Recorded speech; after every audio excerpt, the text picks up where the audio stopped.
Hello and welcome. I've got a special treat for you today, live from the pages of White Dwarf. We have the one and only Nick Davis, Games Workshop's own Lizard Man, as they regularly branded him. And I'm sure there's a story in that which we will ask about.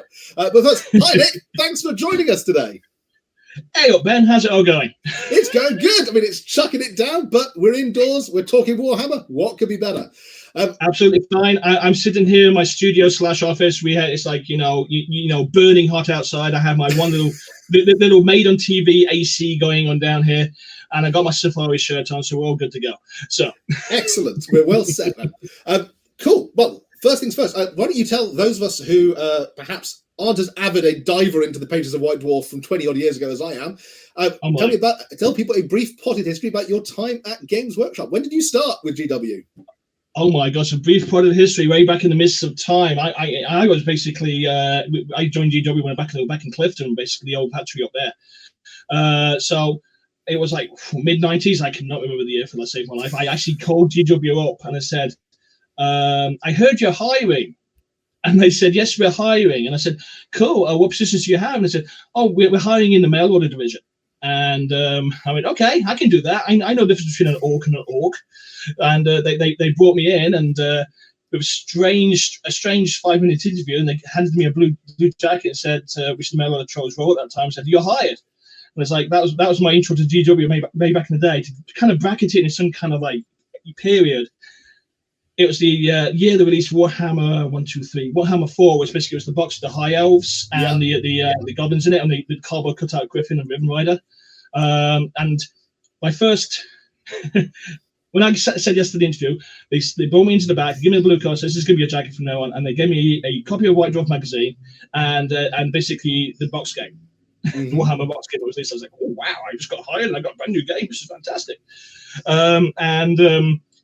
I basically, that's why I started GW. Like before that, I basically I'm a technical graphic designer, which basically means the fancy word for basically somebody used to basically draw circuit boards for cars.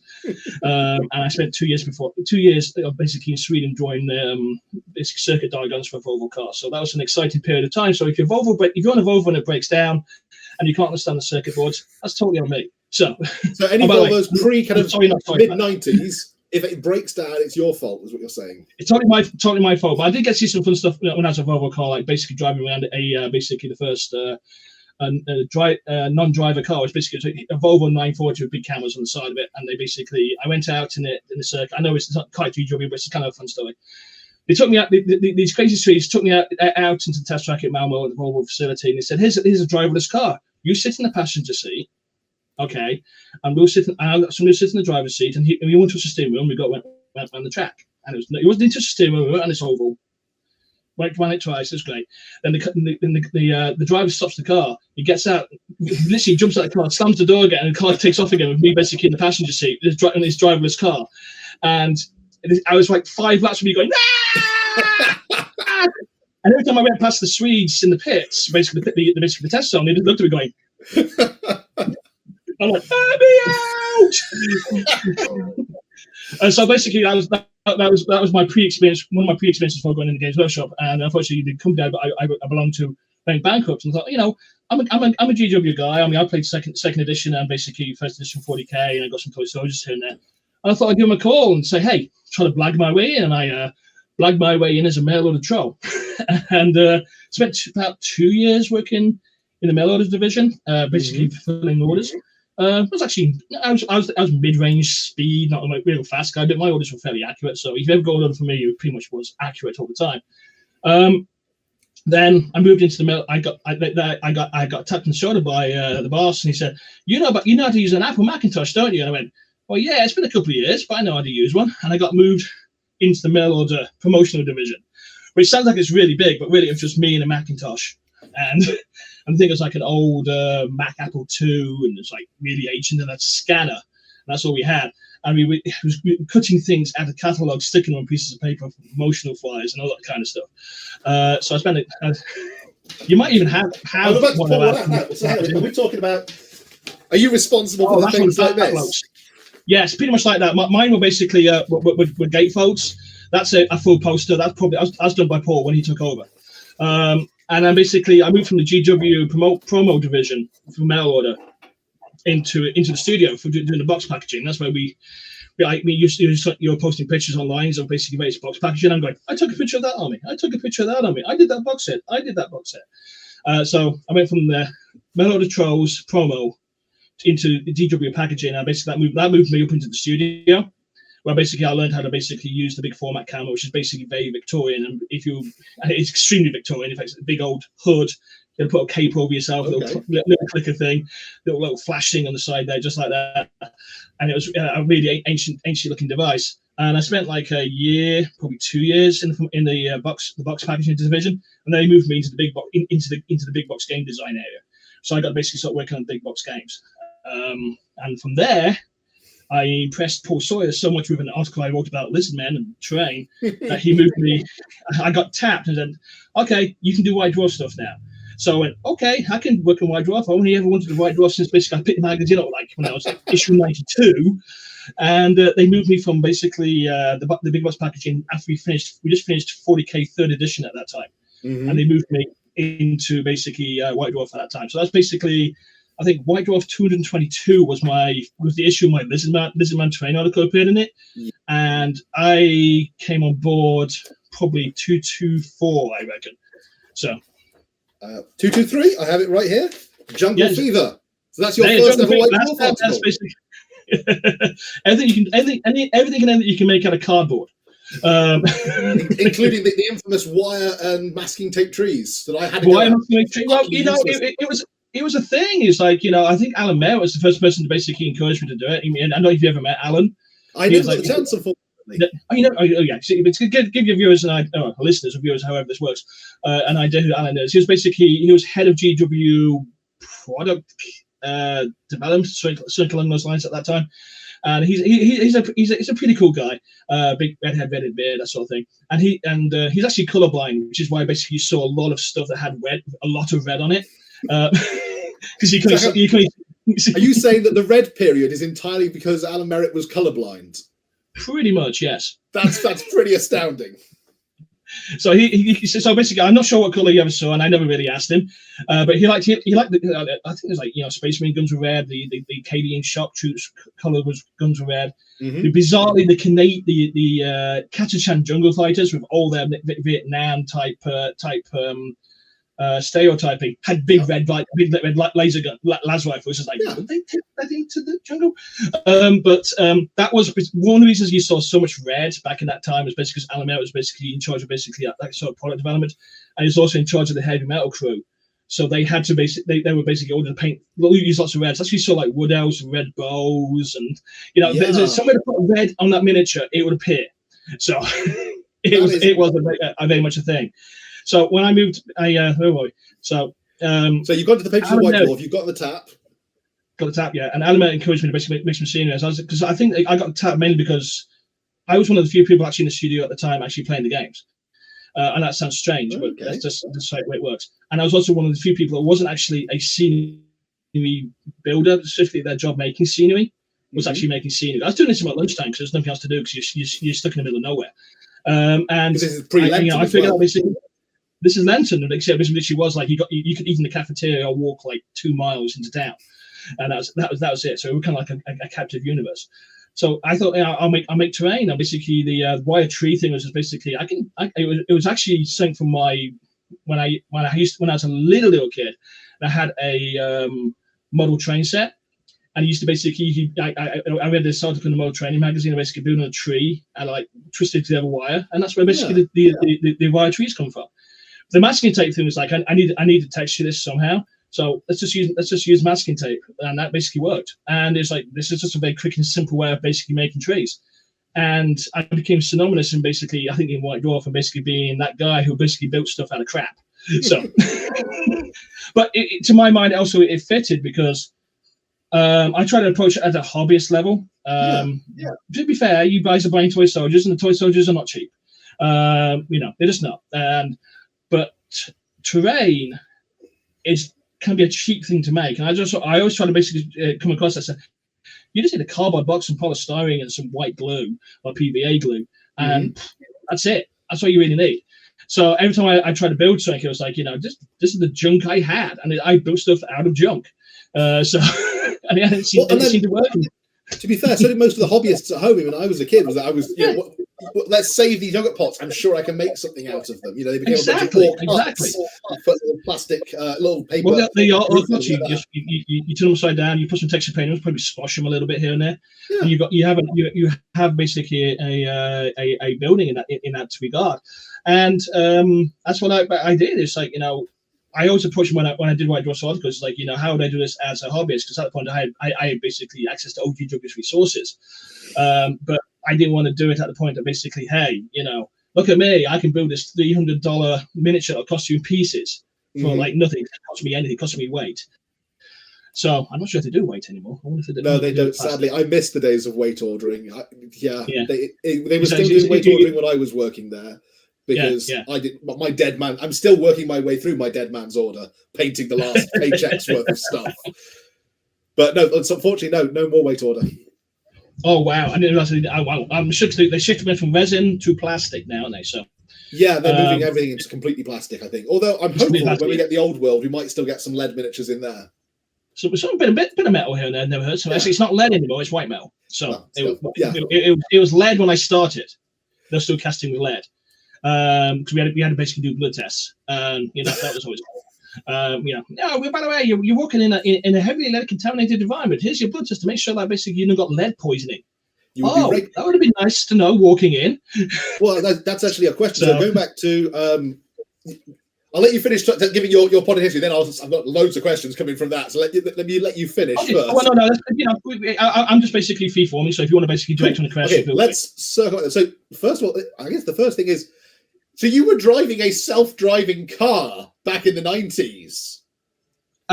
Yes. But to be fair, it was around the test track in Malmo in Solvo, and basically it was no more than basically a fancy oval loop, and I wasn't driving. No, but still. Volvo, you were working for Volvo. Volvo had designed a self-driving car back in the 90s. That's incredible. Yeah, it absolutely blew my mind.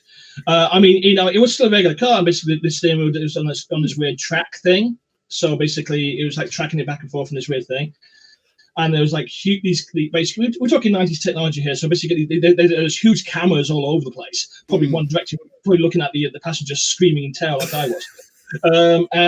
It was a thing. I couldn't believe it. These Swedes and the crazy people, the Volvo engineers, because the car's indestructible.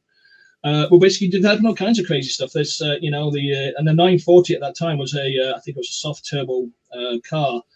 Had a bit of oomph to it, but it was just they had these things they were developing like basically autonomous driving. So basically it was an autonomous driving test, and basically it was a weird track thing going like a big like cradle, and it's just like two like the steering wheel. With the steering wheel, and they just tracked it through like some track balls. Okay.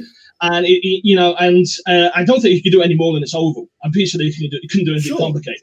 But in terms of rather than having the rather than taking over the steering within the engine, then they actually fitted just a physical device on the steering wheel to steer. There was a physical device on the steering wheel. Like it was crazy. Steering wheel. Yeah, and I make it sound like the car was going really fast when I was in it. It was probably not going any faster than 20 miles an hour.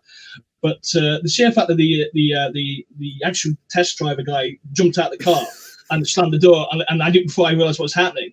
They left. I think I did like 10, 15 laps in this car, and they wouldn't let me out. Just kept slapping you the thumbs up. Every time I passed the thumbs up, it was like, the Swedes have got weird. Swedes have a weird sense of humor. But he was like, let me out. So probably somewhere in Volvo's archives, there's probably some footage of a slightly less sweaty, younger Nick Davis screaming in terror inside this autonomous driving car. So. And so from there, then you made the transition to a mail order troll for Games Workshop, which that's a really big difference. Was it? Yeah, it was. Well, I wanted to work for Games Workshop. There's no two ways about it. It's something I wanted to do, but it's back when I picked up my first White Dwarf, and I was like, issue 92, which that probably puts it around 10, 11. I was years old. So I thought I'd give it a go. I mean, I was obviously trying to get into design shops, and unfortunately, none of the design houses were hiring at the time. And I was a specific technical drawer, graphic designer, and I was trying all over the place, and I thought I'd give Games Workshop a call because they have a design studio. I was actually hoping to get into the studio, and they gave me a shot at the to be the man on the trial. And I thought, well, it gets me an in, and I can work. I can work my way up from there to see what happens next. So I mean, it's still, I think that quite a few big names, I suppose, at Games Workshop did get their start in the retail division, whether it's mail order or in on the shop floor. A couple of friends of mine, James Hewitt, I'm going to name drop here, James Hewitt, who was responsible for the revamp of Necromunda and Adeptus Titanicus. Wow. He and I worked retail at Reading Games Workshop together. And Andy Clark, who cranks out Black Library books like there's no business now. Again, he was one of the full-timers when I was a key timer at Games Workshop Reading. I will say GW, from some of its faults it had back then, did very much promote from within if you had the talent to get to where you needed to go. And it said, I mean, I was prepared to basically, I didn't make any secret about my design training and that kind of thing. And I was prepared to basically, see if I could actually make a goal from literally the shop floor upwards. And it worked out for me in that way. So I'm very happy that it did. I mean, there's, thankfully, basically, there's opportunities along the way. I mean, the promotion division in mail order was actually formed into a thing. And the guy who did it before me, a guy called Grant, and I can't remember his second name, just had no real want to really do it. And then basically I said, I can do that. And I did. And I was successful enough to basically get the eyes of the studio and go, hey, we got this opening for like a box packaging guy. And I went, so I can do that. I can use a Mac. Which was actually one of the basic qualifications at the time, was like, can you use an Apple Mac? Because it's the mid 90s at this point, and basically the only places you can find design programs was on the Apple Macintoshes. Well, yeah. So I said yes, I can use an Apple Mac, and I think that's what pretty much got me the job in the studio. I remember seeing adverts for jobs in White Dwarf, and it was literally kind of like, do you want to work for White Dwarf? Can you use an Apple Macintosh? Then you can come and work for White Dwarf. Pretty much, you can say, oh yeah, I can press the one button, and that's basically I mean, thank God you don't use us as much as we used to, but yeah, it was a thing back then, and that's what got me into the studio. And from the studio, I just basically I made box packaging, I played games, I took part in what I call the studio environment of gaming, and basically just kept keeping my head up and going, hey, look, hi there, gamer here, hi there, gamer here. Because as bizarre as it actually sounds, the studio was a place where basically all the games were made. Not a lot of actual gaming actually went on beyond actual test playing during the workouts. So, I took part in gaming leagues there, painted toy soldiers, anything. When we were test playing, I always signed up for the test plays, like Necromunda and that kind of thing. Actually, I think Necromunda was the first one I signed up for. I'm trying to place my time period. So Necromunda, you said your first White Dwarf that you wrote for was we worked out it was 223. Necromunda was in the 190s that it launched. 190s, that'd be about right, actually. I think basically everything is 210. Let's go a little bit further back. Too far. 191. Here we go. Oh my gosh. Yeah, that'd be about right. I think that'd be about right. I think that basically I signed up to test play Necromunda. And the gang fighters we had at the time were basically no more than basically, you remember, there was, what was it called? There was a Necromunda style game that was kind of released way before Necromunda. Confrontation, that's it. Thank you very much. And there was like 4 or 5 different style miniatures made for that. Like, I think one of the games was called Brats, and there was a couple of other things. And they were basically just there was a metal figure, and you can you had plastic arms you can stick on it. Basically, you can mix and match their weaponry. So basically, it was kind of like we were using confrontation figures converted to Imperial Guard figures, all kinds of crazy things to make these gangs. And from there, basically, we started playtesting Necromunda, and I playtested. My first playtesting experience was basically in doing Necromunda and learning what it is, and that was an interesting lunch league thing. So we were basically using these lunch leagues to basically playtest the games. And that was at the point then that you were working doing the box art photography. I was in the box division, where basically I was doing box photography. A lot of that, I seem to have a knack for it. And basically producing the boxes. So a lot of those army boxes you show on your channel on your Twitter feed. It's like, yeah, I actually did the photography and made the box as well. So it's like a lot of it is basically. And we were just transitioning from box nets to basically using sleeves. So the main carrier box remained the same, but this sleeve would basically slip in and out. So basically, the idea was basically we had one box designed to carry the product, and basically the sleeve we could just interchange, so it's cut down on packaging costs.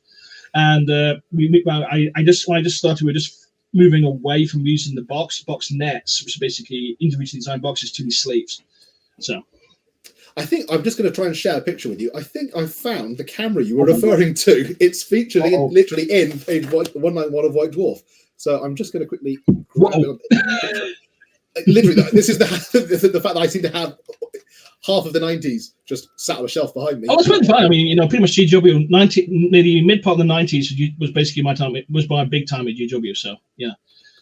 There's probably a few pictures of me hanging around, probably even before even when I started working on White Dwarf. So I don't think this one's you, unless you were rocking a big old mustache back then. Oh no, big old mustache. That's most likely going to be Andy Chambers. Is that that's what he's up? But is that by any chance the camera you were referring to? That's the camera I was working on. Yes, that's Andy. The guy's using his name is Andy. Okay. He. But I can't remember his last name for the life of me. But that's not me. But that was the camera we worked on. Yes, that's actually the smaller one. So we had that's the big gun. That was a really, really big one, which if you came from Victoria times, you really would recognise because it had a huge open end. You already had a slight. You had to hold a hod up in the air like that with one hand. It was pretty close. Yes. I remember the rig a lot because you saw the small. That's the small format camera, and we finally got when we got the large format camera in. It was actually used to be on a ball mount, and before basically went to more of the traditional, basically directional mount, where basically it was more solid. And when we were first using this large format camera, there was a whole slew of injuries. We used this lot. It used to be like you're mounted on a ball, so if you undid the ball, it just fell back on you because it was so heavy. Okay. So it was like I think like 5 or 6 of us in the studio. I wasn't one of them, thankfully, although it did hit me in the face once. Basically, had cuts and bruises in the eyes because the camera used to fall back into your face if you undid the ball too much. I think it hit me once in the forehead. I'm quite blessed with a very solid forehead. So it was like, so we had it, and I remember Chris Colston's in charge of the studio packaging time being very upset about people going, well, they just don't know how to use the ball mount, do they? And it's like, no, it's actually a pretty dangerous, it's a very heavy camera. If you're not holding onto the camera right and you undo the ball mount, that thing's just going to plop straight into your face because you're staring down this little format screen like this. You're trying to get everything. You're trying to do a mid-range focus to basically it's a timed format. So you focus in the mid-range, and then basically everything comes into focus over basically a 3 to 4 minute, a 15 to 30 second exposure, depending on the actual size of the picture. But you stand onto the screen. If you undo that ball, the ball lock, and you're not holding on the camera, it goes bonk. It just falls straight back. So everybody got caught out. You can tell them because they usually have like a scar just underneath their right eye there. Mine bounced off my forehead, so I was lucky. So. I want to just take you back. I'm sorry to keep dragging you back. Mail order trolls. Right. So yes, I never got the benefit of, when I worked at GW. I never got up to head office. Various of the full timers got sent up there to do fun things. Us part timers just got left to hold the store. So I never made it up to head office whilst I worked for the company. I've been up there plenty of times since then. But so the mail order department, you mentioned about having to do blood tests because of the risk of lead poisoning. Did they give you gloves? I mean, because you were constantly doing like picking and dropping, and it was lead miniatures all over the place initially. Did they at least give you gloves, or were you just like, licking lead dust off your fingers? Oh, bless you! And basically, you thinking we had health and safety back in the 90s? I know. I'm just pondering. So I guess that's a no. You got a blue jumper. We got a blue jacket. I basically a blue trade jacket. Where basically went over, so basically we'll cover a coverall. For basically cover the top of our body to stand, which we never did up because it was bloody hot in the factory. And so no, we never had any protection ever. And was it literally like a pick and mix? Like, I imagine it just being like loads of plastic tubs full of miniatures, and you go, okay, what's the order? Dun, and grabbing all the bits. Pretty much, yeah. You'd walk from basically. There's 2 sections in the Clifton factory. Basically, it was where we were in the near where the main office was. So basically, this is when GW blew into what Lenton was. So the mail order section was there. We had to walk across the loading dock into basically the product area. Basically, the toy soldiers, the packaging, the toy soldiers were packaged. So there's a huge warehouse just full of like racks of toy soldiers. And basically, it was you walk in there and you go to where the high elves are, and you go, okay, 76005-1. Oh, it's that high elf there, that high elf there, that high elf there. So that's basically how the orders were packed. But no, we were never given any protective equipment beyond basically a blue coverall. I don't think I remember hearing any instructions about washing your hands after shift and stuff like that. So you used to come out at lunchtime, and basically our hands are caked in basically talcum powder and whatever crap comes out out and like that. We're eating our basically our sandwiches and whatever with lead encrusted hands, I guess. So I'm pretty certain there's such a thing as Superman. He won't better see through me. You're X-ray proof. I'm X-ray proof. But no, we never, unfortunately, never got this sort of thing. But it was the 90s, and that was a very different period. And I think OSHA, different times. Operation Safety and Health wasn't a thing. That was a big thing back then. They did give us a blood test once a year to make sure we didn't have lead poisoning, which was nice of them. So. And did you So I mean, I have fond memories of calling up. Back in those days, you could just call up the mail order number, and you could call up to order stuff. You could even just call up with, "I've got a random question about Games Workshop that I'm sure you know the rules to." Did you get to man the phones for the random? There was a period where basically I did this. I actually, you could call up, and I would be on the mail. I would be on the mail order phone. So I was more of a relief than a full times mail order troll phone operator. But yes, that would happen. We would get calls, and sometimes it's really bad because you're not really allowed to hang up. And we would get a 7-year-old calling us and talking to us about dwarfs or orcs, and it's like it's not going anywhere. And it's a 7-year-old, and we need to hang up now. Thank you for calling, and that sort of stuff. Can you tell me if Gorgag or Gobbledygook is real? Oh my god! Oh god!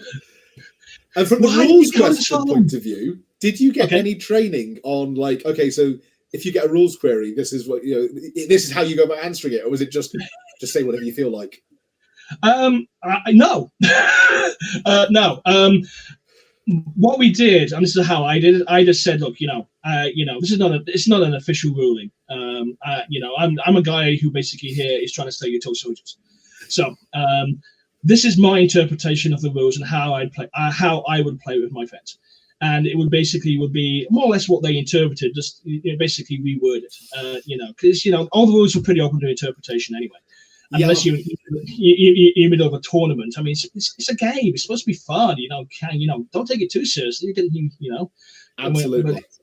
Tournament play is a little bit different because obviously there's prestige and points basically up for grabs. But gaming. So I used to give basically interpretations of the rules and how I saw it. And bizarrely enough, and this is the weird thing, I mean, I didn't get many Warhammer questions or even Warhammer 40k questions. I got a lot of epic questions. And I keep telling them, I played at that point like 2 games of epic ever. And I think in the course of my entire GW career, I've played 6 games of epic. And that would have still been the original version not the original, but the version that had evolved from Space Marine, because that was before I think at the Epic time 40,000 released, right? Yeah, we Epic 40,000. I think it got a second boost when I was at GW, but I think it's the first release of Epic when it transitioned from Space Marines into a full Epic. And I only played 6 games of Epic in my total lifespan of working against OSHA. And I'm talking basically from the first version of Epic through to basically the final version of Epic that I played before I left. Mm-hmm. And so I really didn't have much ideas how to basically tell these people how to interpret the rules. Basically, I just interpreted the rules when they read them to me. We had no training for basically rule interpretation. And then we basically, I didn't have much training for basically working on the phones. Just, here's your headset, here's the phone. You write down your orders here. So it's really hard to explain, and I'm sure you may. I don't know if you. I know you in retail at that point they had a good retail training program in place. So how to the big black book, the 10 Commandments. Know that every Saturday morning, hungover or whatever, that we got our training in. Oh my gosh, we didn't get any of that. It's amazing sometimes how GW grew into what it did, and how basically it was a lot of here it is, deal with it. Here's some toy soldiers. Go have fun. But pretty much it was that, and we took orders, obviously, from the catalogue. That was a very simple thing to do. And occasionally we were required to upsell big games, the next latest big game release. I think I went to Warhammer 5th at that point before basically I moved into basically the studio. So we were taught upsell, but none of us were really given like any formal sales training. We were literally like, the guy who off the street who basically knows the difference between an orc and an orc and basically can pick orders.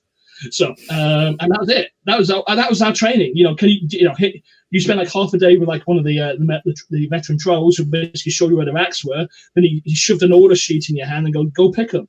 And you're like going, oh, where's the orcs? Where's the elves? Where's the end of the empire? We received back then. It was so ad hoc, so on the fly in terms of basically in the mail order department. I'm surprised we made any sales. I'm surprised I made any sales when I was on the phone. So. I suppose you had the benefit that people were calling you up because quite often if they were calling up to buy something, it was because they had something specifically that they wanted to buy. They wanted to place an order or something. Well, we didn't have to chase a sale. I mean, I know retail's a little bit different. You basically goose it a little bit and basically, try to do suggestions. So we had the luxury of when people were calling us, and let's go, so it was a 6-year-old kid or a bizarre rules inquiry, they were buying. So we never had to basically, force a sale. And at that point, a luxury, and I'm talking about luxury of doing upsells to people that are basically already buying your stuff. It's just very easy to suggest, hey, you just brought this entire Warhammer Dwarf armor here. Fantastic and great. Do you know Warhammer 5th edition is coming out in a couple of months? Do you want to place a pre-order? Don't worry, we're not going to charge you your credit card until the time of release. And 9 times out of 10, you get an upsell on it. So yeah, I can imagine that. Yeah. Also, I in that period, there was the time where you could call up and say, what's coming out soon? And you guys would sometimes have pre-release miniatures. Yes, and you would literally get miniatures like a month or two before they were even going to be announced in White Dwarf. Yeah, we had there was a time, I think this was basically when a second manager guy called Chris, and unfortunately can't remember his second name. I'm terrible at second names. I'm surprised I remember my kids' names. They weren't like tattooed to their foreheads. No, seriously, it's tattooed to their foreheads. No, it's only one I can remember. We because we were basically right next to the casting area. So basically, they cast toy soldiers. They do test modes for various toy soldiers to see how they cast. We were allowed access to a limited run of basically these test modes. So we had the ability. People would call us and ask, like you said, what you got that's new, and we would have something like, I don't know, some Adeptus Mechanicus engineers. I don't think they've ever been released. No, but they were available through Troll, through these skulls. Yes, most likely. That was one of the only ways they were available, I think. Yeah, remember the skulls. And I think basically there is an Adeptus Mechanicus army you can get now. But these are basically were the first like Magoses and the Tech Priests. And we had these modes. These were just tests at the time. They were never going to be released. And we were selling these things out and saying, hey, I've got this Adeptus Mechanicus guy here. He's a cog in his hand, big axe on one side. He's got wearing a robe. It's very much a gothic type image. And people were just selling. We were selling like $10 a pop because basically it was nobody can get hold of them. But so there was an ability, and I'm not sure. I don't know if the trolls, if Mellow Trolls can do that now. There was ability back then. You could actually get hold of toy soldiers that were either months ahead of release or were never going to be released at all. So usually end up with exclusive, or you can end up with basically a different shaped Tyrion at that time. There's like 2 or 3 Tyrions. So there's some Tyrions we sold that weren't the actual prime release Tyrion. So they're out there. I think there was there's a famous Nagash variant head that they released. If you didn't want the giant screaming skullboy head, there was a different head, but it was only a catalog. You just mentioned it to mail order, they go, yeah, we've got some under the desk here sort of job. There was 2 different bodies in the Nagash as well. So basically, there was a mail order version of the model. It was a little bit more different to the standing basically Jim Henson death puppet.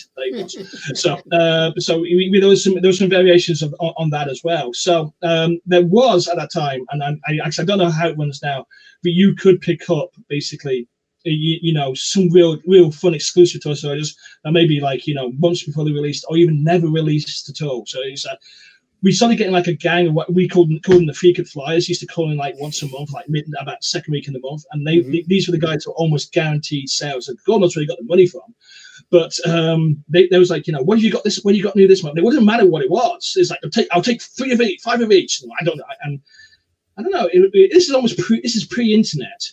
Well, pre-internet explosion, I should guess. Yeah. And eBay wasn't quite a thing yet at that point. I think eBay came like 1998 onwards, I believe, around that period. It's a bit fuzzy. So we weren't thinking that, oh my God, this person's buying like 5 or 6 these toy soldiers basically to sell them on that premium. Which is probably what you're doing. We're thinking, cool, we just made like $50 and basically all we saw them was a little goblin. So the joke's on us though, because I mean, those presumably they're worth God's knows what now if those guys have held on to them. They probably are. I mean, I will admit myself, basically, about 10 years ago, I actually unlocked my basically, casket of exclusive preview miniatures, and I made a lot of money out of it. So, I can genuinely imagine. So you got the tap then initially to go and work on the promo stuff for Mail Order. Yes. Did you now? Yes. Was there a guidance as to what went in it? Did you get told, okay, so this month, you've got to put together some stuff like this, or was it just you got let loose on it and given creative control? A little bit of both, actually. There was some guidance in terms of basically because I think the mail order section at that time was like 2 pages in the back of White Dwarf. It was like, here's the list of stuff that basically makes. I think it's the army deal, and you may get a couple of games lists, and there's the phone number, and that was it. This is before we had the catalog pages that started appearing in the back of the mail orders, in the back of White Dwarf. So I was let loose a little bit. I could actually. We did the new release flyer, which was sent out via mailing list. This is back in the days of old-fashioned mailing lists, ladies and gentlemen, not email. And we also basically got together. We got to put some deals together here and there, and got to sell some exclusive miniatures like an assassin miniature. Also, because we didn't know, I didn't know better at that time. We started making rules up for these really old miniatures. For example, Blood Bowl had just been released at that time. This is it was changed a little bit. This is Blood Bowl 1-2 second edition. Basically, no, it's not AstroTurf. It's the one after. It's the one after AstroTurf. It was the one with the green board that was the folding. Well, I think it was the board game style board. Yeah, the board style. So Blood Bowl just released, and we had all the Blood Bowl miniatures from basically the second edition Blood Bowl, and we basically we all sat together and made up stats for them. And we basically released a flyer that basically gets this old-fashioned Blood Bowl stuff. So we wanted to shift these Blood Bowl miniatures. Perfect time to do it. And we were basically, here's exclusive stats you can use in your games and that kind of thing. And we did it on the side of the hobbyists of going basically, well, they're never going to use this in official games. No, they're not going to turn like a tournament or something with them, are they? No, it's not. It's just, we even said these are unofficial rules for you to basically play with toy soldiers. But we took this flyer into Games Day when basically we started having a mail order section at Games Day. I had no idea why, but there's the reason they gave it to us. And one of the studio people, I think it was Andy Chambers, grabbed one of the flyers and showed it to Jeff Johnson. And we got into a lot of trouble actually making these rules up. Yeah, it was like, one of the deals you had was like, you're not supposed to make rules up, blah, blah, blah, blah. And it's like, we didn't know. Nobody told me. They don't tell us anything down here in the pit. But to my mind, it's what we're selling to our soldiers. But the fun caveat of that basically is, do you remember a magazine called Citadel Journal? Yeah, I remember. I've got copies of it laying around somewhere. Well, there should be one that has some rules for Blood Bowl players in it, using these second edition miniatures in it. They're the ones that you guys wrote. Yeah. How dare you make rules up? Now we're going to publish them. Exactly. I think they were ages a year before they published them. But yeah, it was pretty much there. So we got told off for basically making rules up, but we sold a crap ton of Blood Bowl figures because basically it's like, hey, look, these toy soldiers, we sell them. But it was an interesting period because I wasn't given much guidance. Hey, if I give them some guidance, I would never done the rule stuff, for example. But it was do the new releases, make sure the new release flyers go out to the customer, put together some kind of theme. If it's like Warhammer's coming up, we basically go, what can we theme out of Warhammer? If 40k, we did 40k, it was Warhammer 40k, second edition. What can we do that's basically exclusive and fun for that? And we started doing what's called a miniature of the month. And the first miniature of the month we ever did was basically the old Imperial Assassin. The one with the speed, the balaclava and the You got up there. It was one of Jez Gordon's first miniatures, I think. We did that as a mail order exclusive because you couldn't get it anywhere else. And the Assassin was an insanely powerful character in second edition 40k. And we just basically I think we burnt out like 2 molds basically casting that down. We couldn't keep up. But it was little bits and pieces like that. We pulled from the archives what we had. We basically showed the new stuff. We basically tried to get some of the older stuff going up, like the old Regiments of Renown. At one point, we really pushed those guys up. And Regiment of Renown, in case you guys don't know, are basically like some older themed full miniature regiment sets, like Bugman's Rangers. There was Goldfag's Ogres. Ogres. There was some high ones. Man, yeah. So these were sold as regiments you could put together And actually, the first regimental box sets, which you can put together and put special units in your Warhammer games. It was Warhammer 2nd edition at that point, before that had those guys in. And so we were doing stuff like that, just showing off these old toy soldiers to get people buying it, because Warhammer 4 started the Warhammer Army books. Yes. So toy soldiers, you didn't get a new toy soldier for that range until that Army book came out. So, for example, with the High Elves, which I think was one of the first ones, you got spearmen, and you got basically some cavalry and some basically, I think, Phoenix Guard were done at that time. But the cavalry miniatures and foot troops, there were no High Elf miniatures. So we were selling the old High Elf miniatures, were based off, oh god, Lord, the game of Elwick with the sword guy. Yeah, I've forgotten his name. No, but it's just okay. It's okay. Remember, this is 20 years ago. This is more than 20 years ago, unfortunately. Yeah, more actually that. Yeah, so we were selling these miniatures basically based off Elwick, because Games Workshop had a collection of the Elwick books at that time. So we were selling these guys off as High Elves, because they literally were High Elves, had high helms, pointy armor, So we were always basically going, okay, they're not got the toy soldiers out for this Army book yet, but we can put together what the lookalikes here, so people can start picking these up here. And the really interesting about it is they picked up the stuff that we sold. Oh no, you've just attacked absolutely everything. And then basically 3-4 months later, they'll buy the new stuff as well. So it was just an interesting time, basically looking at what we could do and promo and basically push forward what we're trying to do and just trying to have fun with it. And then I was basically like about probably less than a year into basically doing the promo stuff.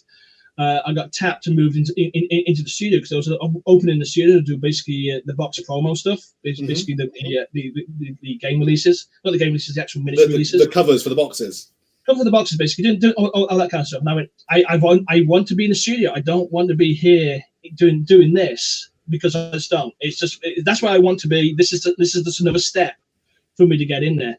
And I moved from basically the promotional area into basically the box promo. And funny enough, Paul Sawyer, that bloke himself, was at that time running GW, the Games Workshop German studio from the tops. The top floor of the Derby store, I believe. Oh wow! Okay. And he moved from there to take over Games Workshop's mail order promotions. So that poster, the poster that you pulled out earlier, that's actually what happened to Paul.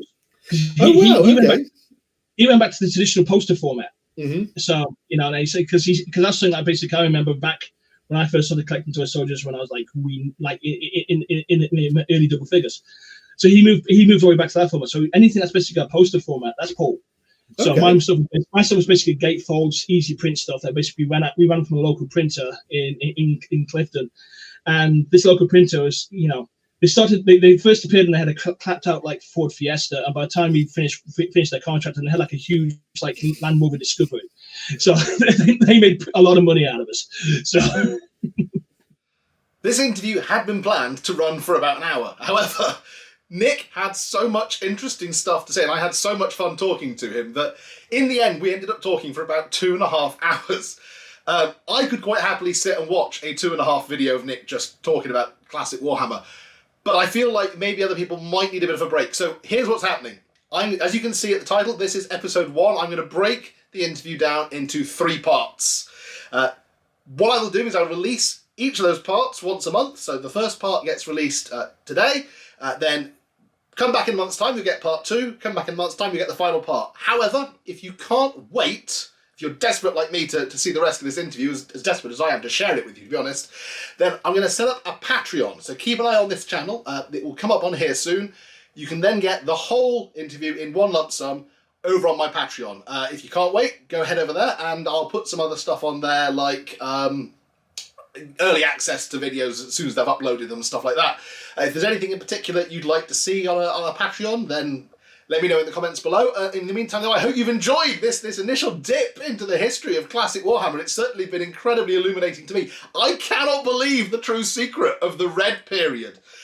Please come back next week for more of my usual content, and as ever, thanks for watching. I will catch you next time. Bye for now.